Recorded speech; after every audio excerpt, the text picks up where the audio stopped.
back. So please find a nice, smooth surface that's comfortable for you to lie down on, and arrange your arms and legs so that you can start to pay attention to yourself. If you find that as you're lying there you would rather bend your legs and be more comfortable, you can do that. Your arms can be resting either on yourself or out to the sides. And if you have your hands resting on your belly or on your chest, don't clasp the fingers. Just let the fingers be relaxed so that the elbows can rest on the floor and there's no tension or pulling in the arms or in the hands. As you're lying there now, I'll lead you on a little scan to start to be able to sense the way that you are lying. Feel the contact of your shoulders, the left and the right shoulders. And as you start to let the awareness come in of that contact, you'll begin to notice places that are a little harder or places that are a little softer. Some spots that might be touching a little more, touching a little bit less. And now feel the right shoulder. The way the right shoulder blade lies. The way the right side of your upper back is resting. Can you feel the front of the right shoulder also? The ribs behind the right shoulder blade. And then now bring your awareness to your left shoulder. And what is it that you think about when you think of your left shoulder? Is your shoulder the joint where the arm meets the shoulder bone? Or is the shoulder the part of yourself that you put into a jacket?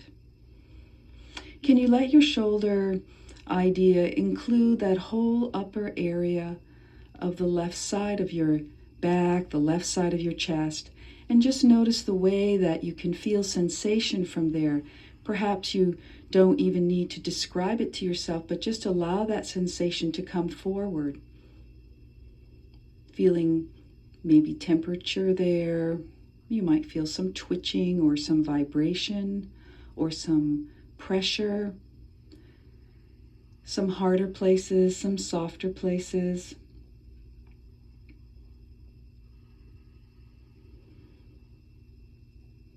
Moving down below the shoulder blades, how are the ribs lying? The left and the right side of the rib cage.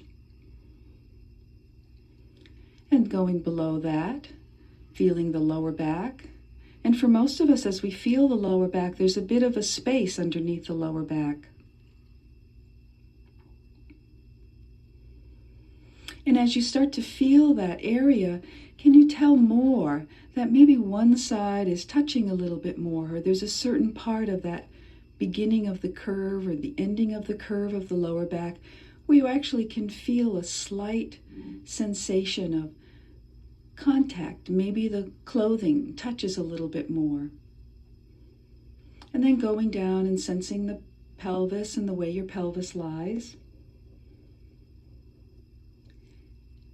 And as you feel the pelvis lying there and you give yourself some time for your nervous system to bring its awareness to that area, can you tell which side of your pelvis is flatter or makes a more broad contact?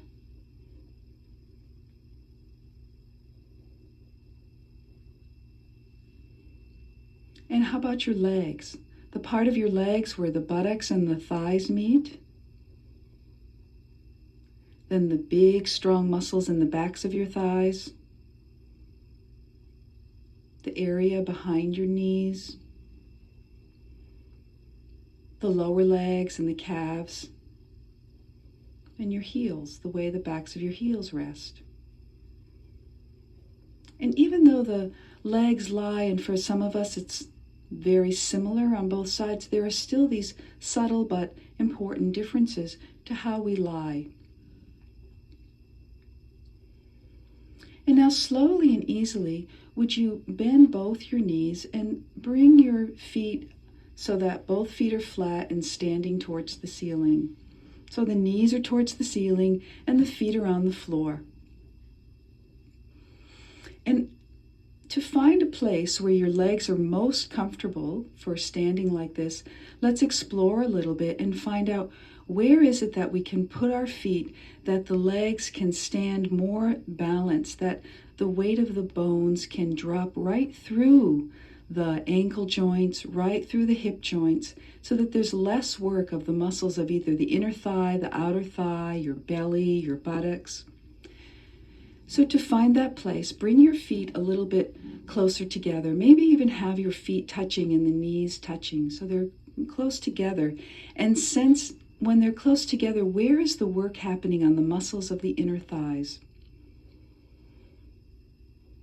Right, how you have to work there to hold the legs together.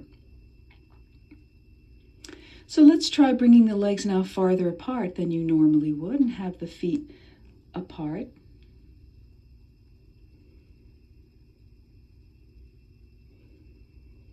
And are they too far apart? So again, you feel the inner thighs have to work to prevent the legs from falling apart. And now, how far from your buttocks should the heels be? So try bringing the heels quite far away so you straighten your legs a little bit so the knees are less bent, and holding them there, if only if it's not painful. If it's at all painful, please try less of an experiment, a little smaller variation.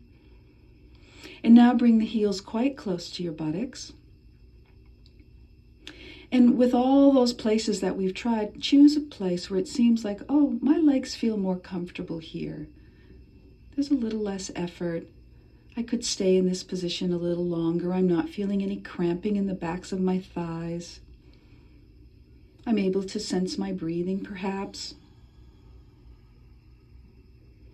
So that we have this feeling of skeletal support, that the bones support our legs. And we use the muscles as much as we need to, but not more than we need to. Now bring your legs again so that they're going to lie with the knees extended, but be aware of how you do that. So bring your legs down and lengthen your legs out.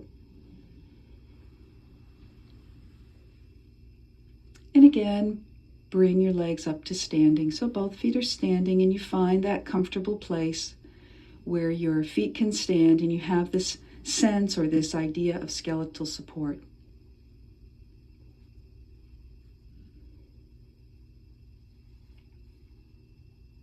Now with your legs standing like that, start to tilt your legs very slightly and easily from side to side or from left to right. Just slowly, slowly, easily, a small movement. Now, as you're tilting your legs from side to side like that, what can you sense along your back with this tilting of the legs? How are the legs connected to the rest of yourself, to your spine, to your shoulders, to your head? And ways that we can tell this is to feel the pressure changes along your back. So as your legs go to the right and to the left, what happens to the sense of weight or pressure along the back of your pelvis? And what happens to the sense of weight or pressure in the middle of your back or your chest where the ribs are? And what happens up in the shoulders as the legs go left and right? Do you feel any changes there? And perhaps you do, or perhaps you don't, but to have an idea of what's happening for you now, to become aware of our movement and how we are connected and organized for moving. And finally, what happens with your head as you roll your legs or tilt your legs from side to side and you feel the small movement of the pelvis? What happens for you in the movement of the head? Does your head stay in one place? Does it roll? Is there a small pull where you feel the chin pulled a little toward the chest?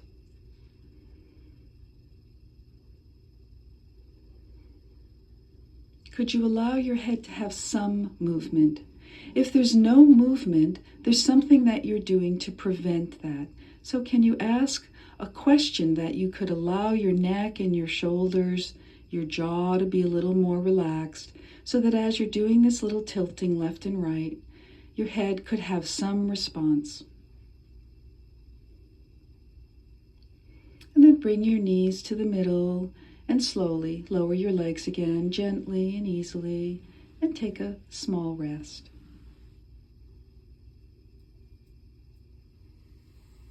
Now bring your awareness to the left leg and sense the way your left leg is lying, and start to make a movement of rolling the left leg so that you roll the left leg just out a little bit and then in a little bit. And the image is like the foot would be moving like the windshield wiper of a car. So it's a very small movement of feeling this rolling through the leg, that the foot would turn out a little bit and then it would turn in a little bit. And can you feel how that pressure also changes along the calf? That you feel the weight shift or the contact shift to the outside of the calf and then to the inside or the back of the calf.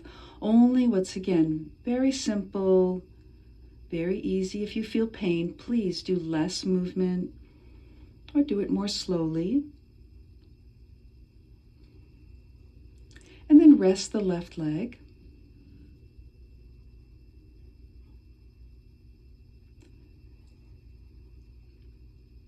And roll the left leg again to the outside and to the inside.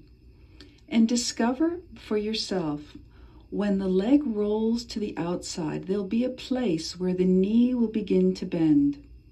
Can you find where is that place where the knee bends very easily with the foot turned to the outside?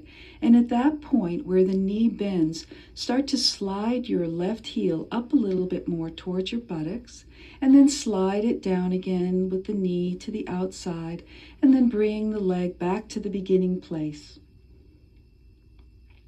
So you very easily roll the leg to the outside, waiting for that point where the knee bends very easily, and then you slide the leg up a little bit, and then you slide the leg down, each time looking for an easier way to do that movement, less straining, no holding of your breath. And when you find there's any discomfort or pain, that you do much less, even if for you today it's only a half an inch of movement up and down. It's better to have a small amount of movement with a nice quality than a larger movement that's causing yourself to have pain. And as you do that movement, what happens to the pressure underneath your left side? Do you feel any change in the left side of the ribs, or the left shoulder, the left side of the pelvis?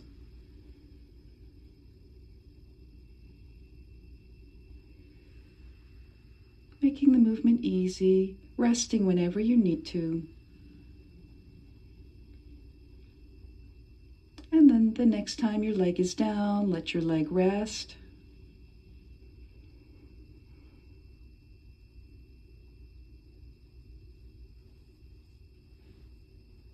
And shift your awareness now to the right leg, and feel the length of the right leg from the right hip joint down into the right heel.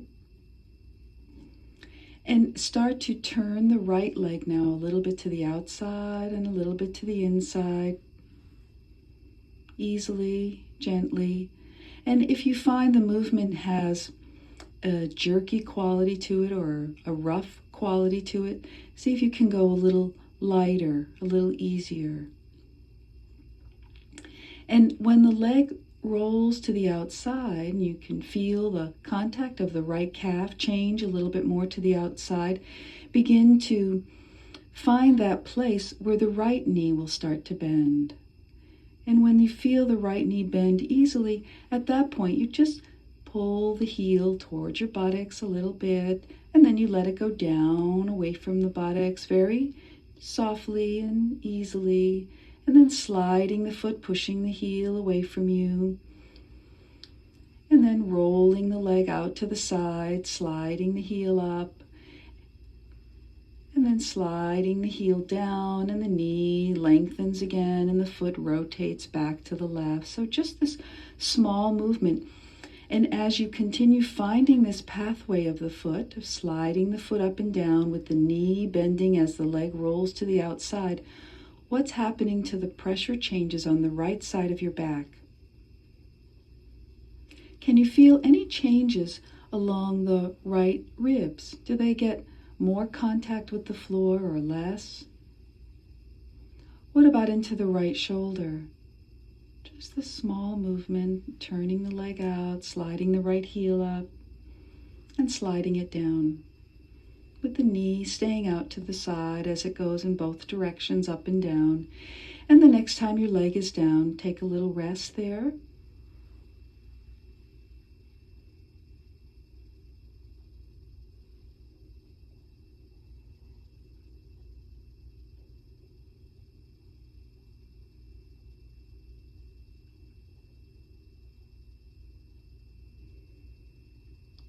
Again, with the right leg, slide the right leg out to the side and begin to find where the knee bends and sliding the heel up. And now there's another place where it will feel that you can then bring the knee up towards the ceiling so that you would bring the right leg to standing again. So explore a little bit and find that place of sliding the heel through this rolling motion of letting the rolling of the leg outward happen. The knee will bend, and then at some point you'll feel, oh, I can now lift my knee towards the middle so that it points toward the ceiling. And then to let the leg go down, you let the leg once more go out to the side, and you slide the heel back down. So you take the same pathway as you come up, bringing the leg up and bringing the knee towards the ceiling, and then letting the knee go out to the side, and then sliding your heel gently and easily down, pausing whenever you need to and resting whenever you would like, and then coming back to it.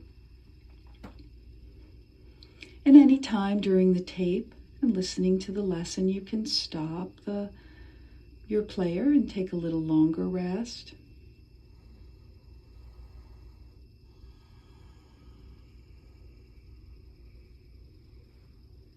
What kind of line does your foot draw on the floor?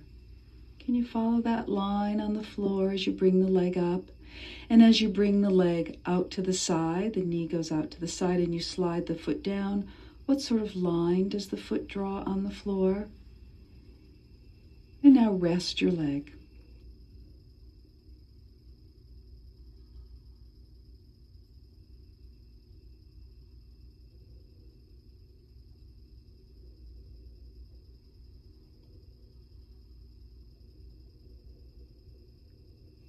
Now with the left leg, allow the left leg to roll out to the left, finding the place where the knee bends and starting to slide the heel up again to a place where you can begin to find a way to then bring the left knee up towards standing so that you lift the left knee away from the floor and you bring it more towards the middle, and then you let the left knee go out to the side and you slide your heel back down again.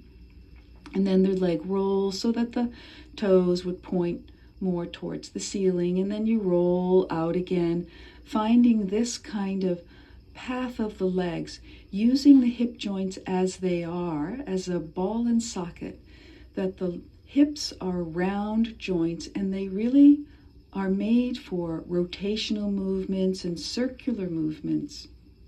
So to bring the leg up in this fashion, we're able to use the hip joint the way that the structure allows it to move more easily.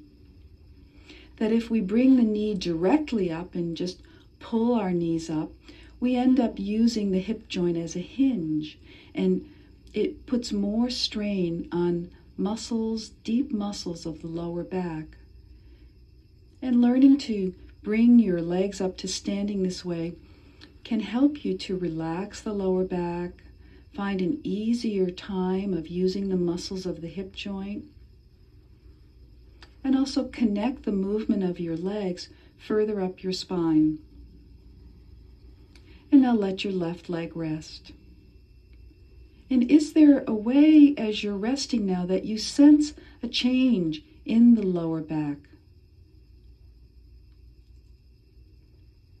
And how we can sense a change is by feeling for some of the spaces or places that we felt earlier Maybe you're closer to the floor, or maybe there's a sense of warmth there.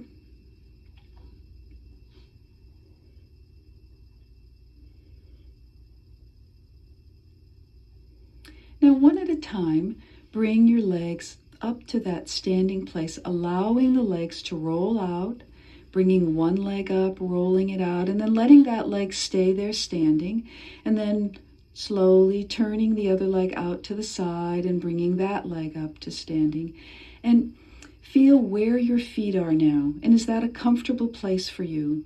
And if you'd like to change a little bit where the feet are so that there's space between your feet and space between your knees, and you have this idea of the support of the skeleton holding your legs up, that you can be comfortable here. Now tilt your legs again left and right together so they go both to the left and both to the right. How do you feel that now through your whole skeleton? Through the contact of the ribs, so that as the legs go to the left, can you feel a weight change or a pressure change in the left side of the rib cage? And as you go to the right, can you feel some response?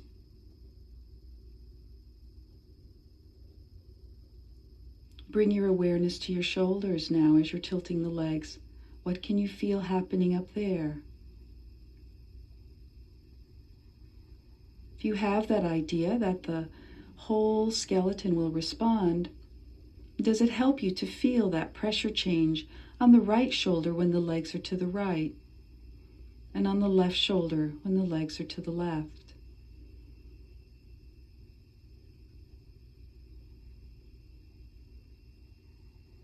And what is going on with your head?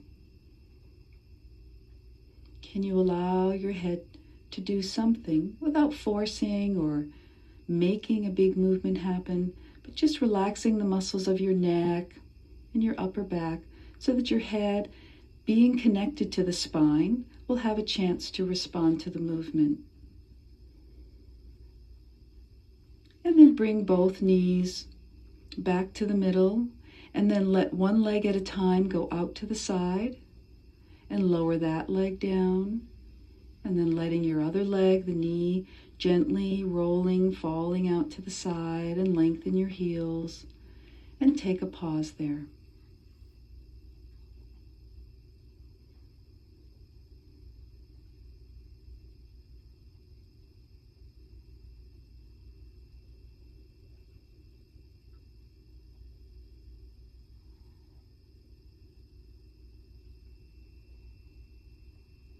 And one at a time, move your leg in this pathway, which I call the developmental pathway of the legs. It's the way we learn to use our legs as babies. Babies use themselves very efficiently because their legs are really heavy for their bodies, and they find how to move their legs by letting this rolling happen within the hip joint, using the ball and socket structure of the hip joint. Now, with your feet both standing there, can you feel the pressure on the bottoms or the soles of your feet? Now, slowly, with the left leg and the left foot, move the left leg so that you bring the knee a little bit towards your chest, just a little bit, so that the left foot will lift from the floor. You keep the knee bent and you just lift the knee a little bit towards your chest, and then you lower it down again. And let the leg not move toward the chest, like toward the chin, but let the knee move as it comes toward the chest a little bit, as if you're bringing it in the direction of your shoulder, of the left shoulder. So slowly, as you lift like that now, did you hold your breath?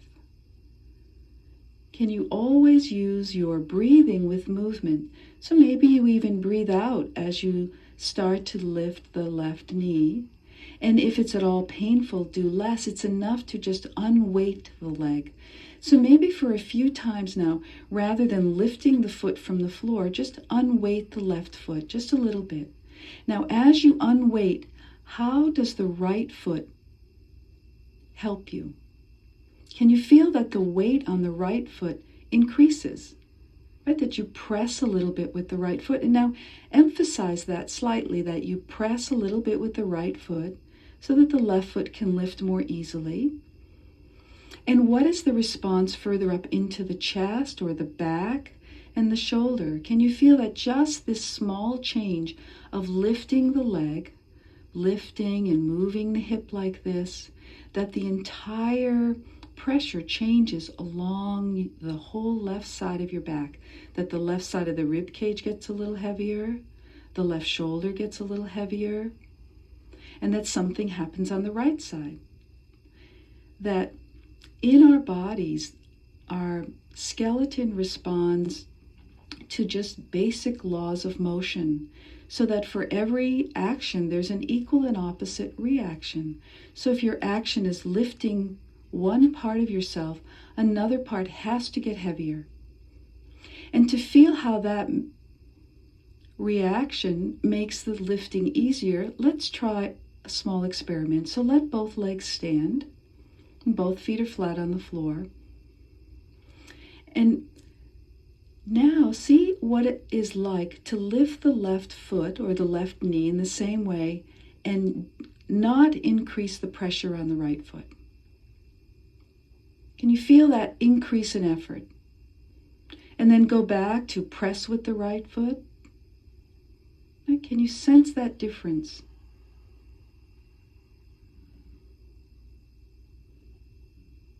You can try a few times one way or the other, seeing that when we use our whole skeleton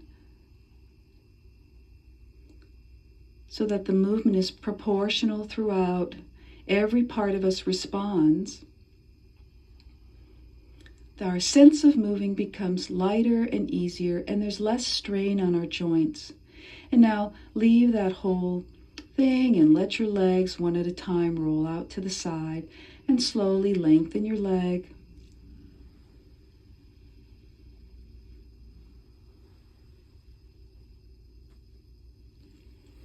And take a rest.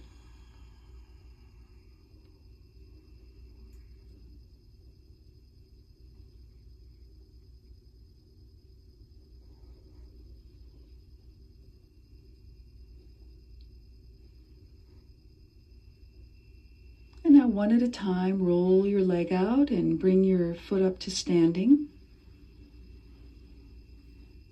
And roll the other leg and bring it to standing also.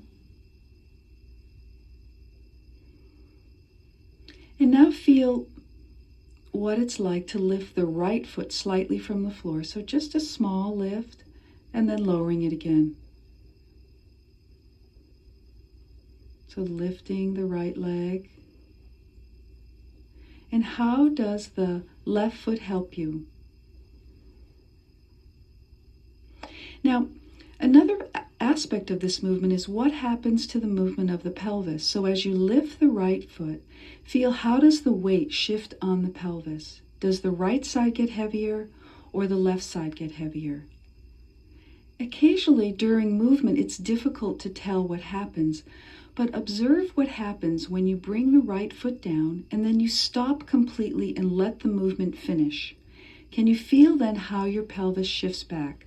So you lift the right foot very slightly, and you're breathing, of course, not holding your breath. And then when you lower the right foot, you let the movement completely leave you and sense how your pelvis rocks back to its beginning place. And maybe that will allow you to feel more that connection, that of lifting the right leg, the right side of the pelvis gets heavier, the left foot presses a little bit. So you can feel this response again all the way through.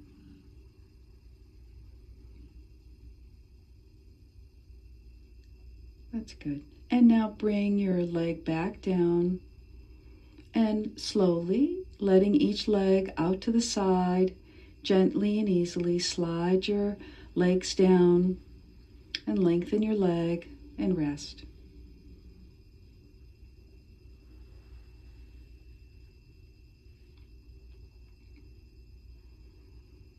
roll your head a little bit left and right, feeling that weight of rolling, the weight of your head as you roll the contact from the right side of the head to the left side of the head very easily.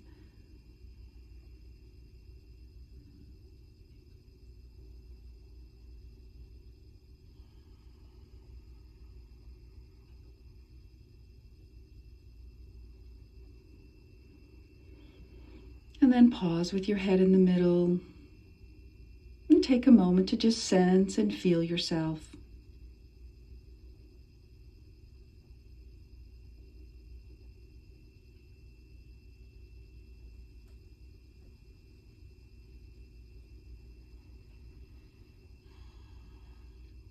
And now, using that developmental pathway of the legs, allow one leg at a time to come up to standing. Maybe you can feel response all the way through you, that just this simple rolling, the pelvis moves, the ribs move, your chest moves.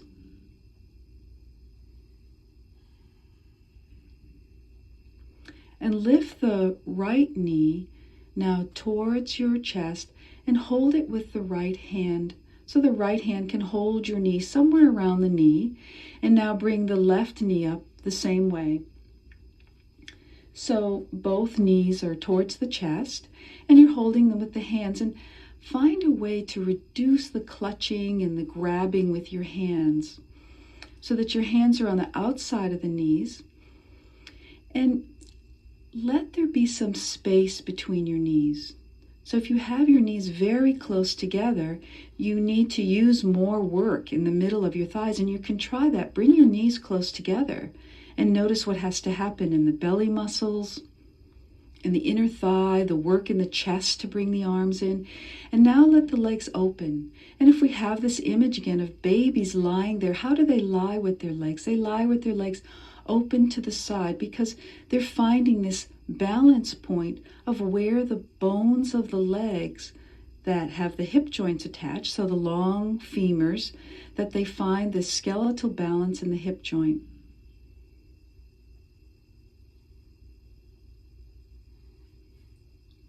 So can you reduce the effort in your hands a little more so that your hands are just really touching, not holding, that you find a way to balance your hips, balance your legs there. That's it.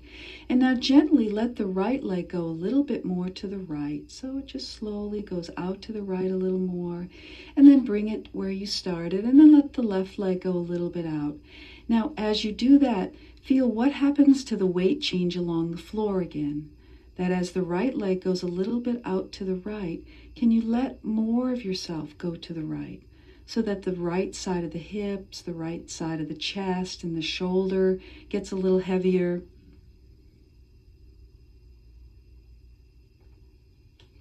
And then moving a little bit to the left, letting the left leg go out to the side, feeling how the weight shifts over to the left hip, and the left side of the chest, and the left shoulder.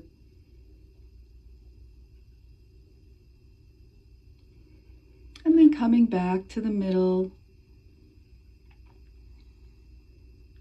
And gently now, one at a time, let one leg go. So you slowly bring the leg back to standing, and then you slowly bring the other leg back to standing. And then let each leg at its own pace roll out to the side, and you lower the leg down. And the other leg rolls out to the side, and you lower it down.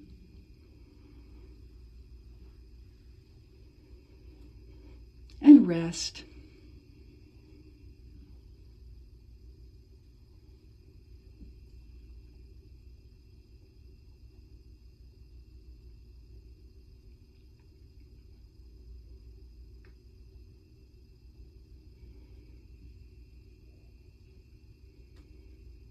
And please roll your legs so that you can bring both feet up to that standing place, one at a time, gently and easily, sliding the leg up using the ball and socket construction of the hip joints.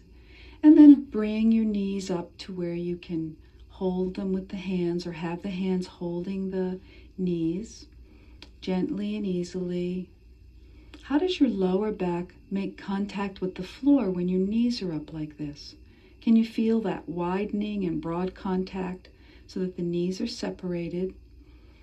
Now slowly, with the right leg, letting the hands hold the knees with the lightest amount of work there, move so that you could bring the right leg so that you can touch the floor with the right foot. So you bring the right foot down to touch the foot to the floor. That's right, just a little bit, just easily.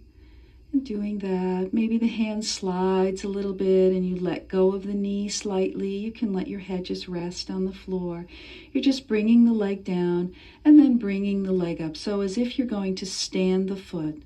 So the foot's going down as if you're going to stand it again, and then you're going to bring it up. And then you slowly and easily just lower it down to stand it. And then you bring it up. And each time you bring it up, you let there be space between the knees so the hip joints are balanced. And then the next time your right leg is up, hold on to the right knee and start to bring the left foot down so the left foot can stand. And then slowly bringing the left foot up. Gently and easily, and the grip on the left knee lightens or softens as you bring the foot down. And can you make that movement even easier and lighter? It's just really simple breathing and light.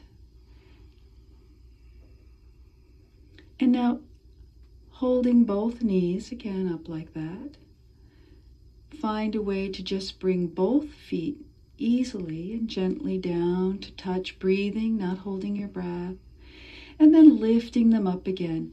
And what do you do with your pelvis to help this movement? So feel if you can connect the movement of your legs like that to the movements of your pelvis. And can you tell how the lower back gets closer to the floor as you bring the knees up?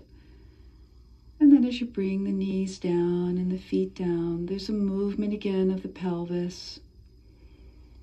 So you're breathing slowly, slowly, letting the work of the large muscles of the pelvis help you to bring the legs up.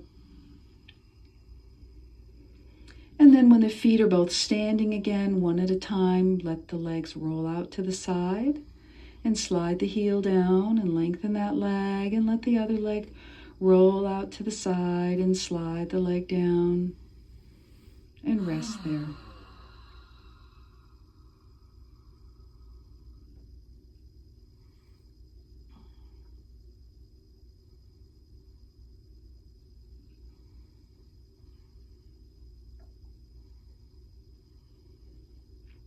And bring your awareness and your attention to your left leg and roll your left leg out to the side and up to standing, letting that knee go out and then come in, and then it goes back out to the side again as you lengthen the leg.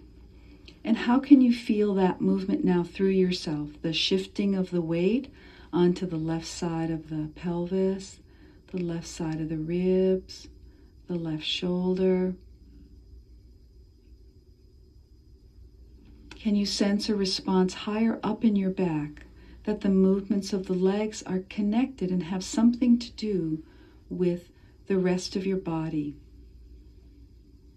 And with a whole body comes a head. Can you feel what happens in the movement of your head? This little response there, making the movement lighter and easier. And then going to the other leg also when you're ready, letting the other leg roll so you can slowly and easily bring the knee to standing. And I would encourage you to use this way of moving your legs whenever you find yourself lying down in bed, at a picnic, at the beach, but using the hip joints the way nature intended us to use them, in rotational kinds of movements, allowing the spine to respond to the movement, but not using the back muscles to lift the leg. And then let both legs be long and rest. And scan again for the way that you're able to sense yourself touching the floor. How has the movement of bringing this awareness of the leg movement and the hip movement connected to our whole self, how has this influenced the way that you're now able to give your weight to the floor? The contact that you feel on your heels, and your calves, the backs of your knees, your thighs, the pelvis, the lower back, your ribs, your shoulders, the back of your head, and your breathing.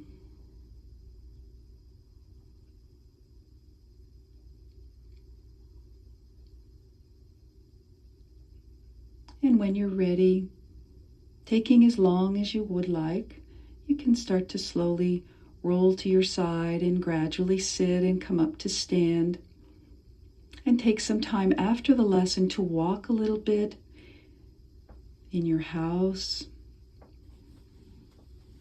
taking a short walk outside if you'd like, to feel now this easier movement of your legs and hips and the connection through your whole self.